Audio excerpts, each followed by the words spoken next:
everyone, and welcome to another week of the Oregonians Pac-12 Basketball Roundup. He's Connor Letourneau. I'm Tyson Alger. He covers the Oregon State Beavers. I cover the Oregon Ducks.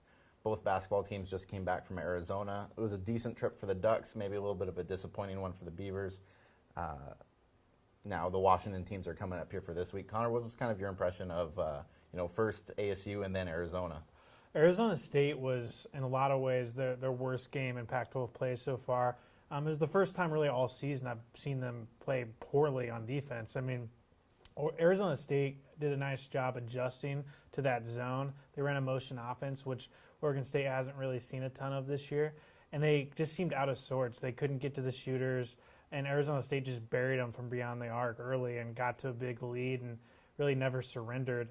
And they just don't really have that offensive punch to really mount much of a comeback nowadays. So that was what happened there. And then a couple days later at Arizona, the defense was a lot better. They held Arizona in the 50s, but the offense just couldn't get anything going. Arizona did a really nice job just completely shutting down Gary Payton II, and their complementary pieces couldn't really fill that void. Langston Morris-Walker has been struggling mightily. He's 2 for 18 from the field over his last 3 games. And they didn't have a single player finish in double digits. They finished with their lowest point total in the shot clock era since 1983, I believe. So really just kind of a disappointing offensive effort in both games. But, now the question for this team is, can they put that in the rearview mirror and just come at home and do what they do at home? You know, it seems like there's kind of an on-off switch, and when they come home, they just turn it on, and they're kind of going to be banking on that, because if they lose either of these games, then their postseason chances, even in IT, really start to deflate. Do you get a sense of, Oregon State had built up so much goodwill over the past, 2 or 3 months even, and hasn't really encountered a back-to-back kind of punch in the gut like this week, and now you're coming back. Do you get a sense that this team has the ability to kind of right the ship right away, or could they kind of fall back into the we're not supposed to be that good kind of team?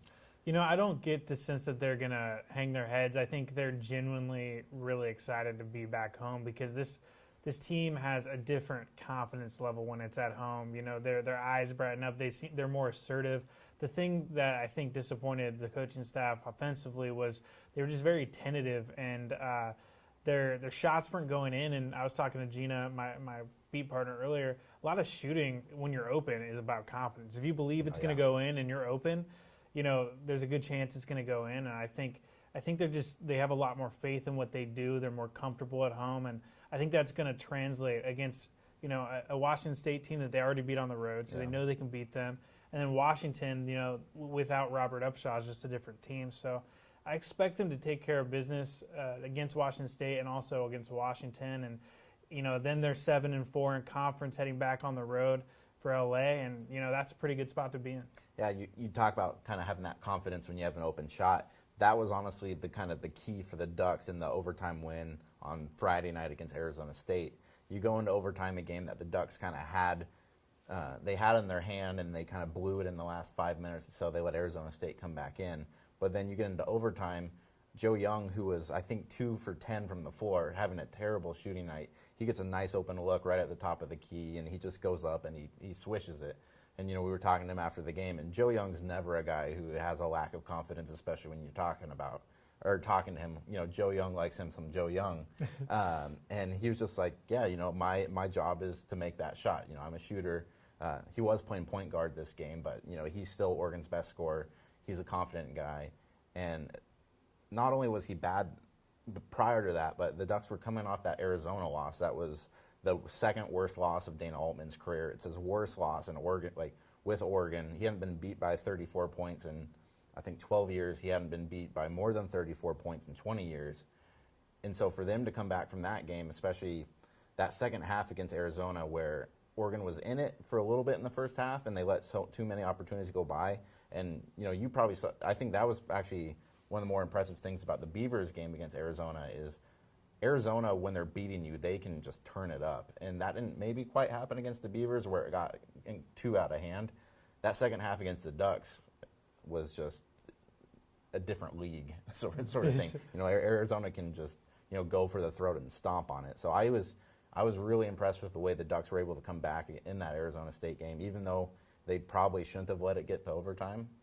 But it puts them in a dramatically different position than they were, even like coming off those two road losses to Washington State. They got a little of the goodwill back with the home sweep over SoCal teams. So now they're in a spot where they're tied with the Beavers and UCLA for that fourth spot in the conference. Yeah, and could you see them making a real bid for the NCAA tournament at this point? I mean, is that realistic, or are we talking NIT here? I think we're probably talking NIT. I think they have an outside shot, but if the Ducks want to have any shot of actually making the tournament, they're going to have to beat Utah, because right now their biggest win is, I believe, over probably UCLA right now, and UCLA is not that great of a team. I think they're maybe 64th, 65th in RPI.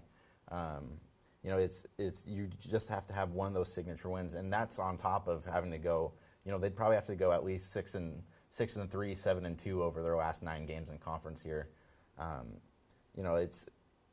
It's been done in the past. Oregon went on that crazy streak last year to do it, but that was a much different Oregon team. I think this Oregon team has a little bit too much inexperience and consistency issues to maybe make that sort of a run.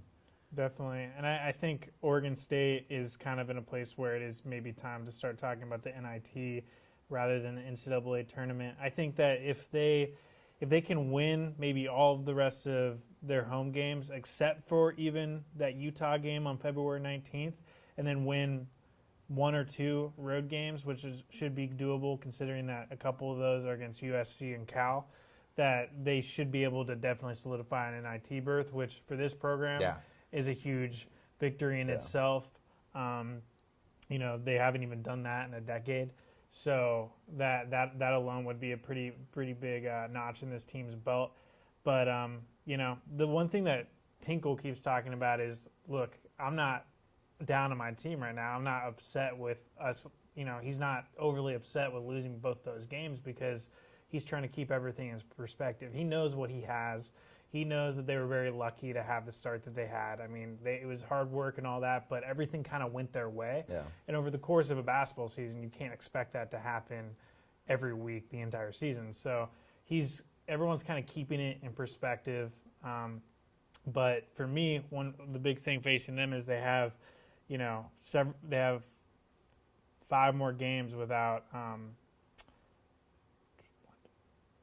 more games without Victor Robbins. Yeah. And, he's kind of their punch off the bench. And you've seen they're a lot easier team to defend when they have that scoring punch removed from their bench. So they only have 6 guys really playing right now. And not all those guys are even really great offensive options. So they just don't have enough dynamic firepower to get these wins. Yeah. I think that's one thing that Oregon has going for them right now is kind of the emergence of Elgin Cook. Cook was always a guy who, if given a lane to the basket, he's very powerful at the rim. He can finish very strongly. But for about the first half of the season, he was kind of like a one-move guy. He could maybe back you down a little bit, and if he had a lane, he could go. But he's really kind of been expanding his range. He hit about 2 or 3 very nice mid-range jumpers against Arizona State. He had 23 points in that game. He hit 2 threes over the series. He had, I think, three threes in his career entering, this series. What that really does is he's really become, other than Joe Young, Oregon's go-to guy for, they need a bucket, they need some points. And if they're moving Joe Young into more of a distributing role and they have another guy who can score, that really kind of changes the face of that offense, because you've seen it in the past where Joe Young gets the ball, he goes to drive, all 5 guys have been collapsing on him, especially like in zones and sort of thing. And it was just dynamic having him as doing that against Arizona State. And, we were talking a little bit ago about Oregon's NCAA tournament chances. While I still don't think they're going to be able to get there, if they sweep at home against Washington State and Washington, and they take at least one of the games on the road against UCLA, they're all of a sudden in a spot where at least it's going to be part of the conversation. I think they might still fall on the outside, but it's a much different spot than they were in 2 weeks ago, coming off those road losses to Washington and Washington State. Yeah, no, it's definitely been interesting to see the ebbs and flows. I mean, I feel like a week ago, our conversations and our tones were kind of inverted. Yeah. In that, Oregon was kind of struggling, but it's amazing what a road win can do for a team and what going 0-2 on a road trip can do.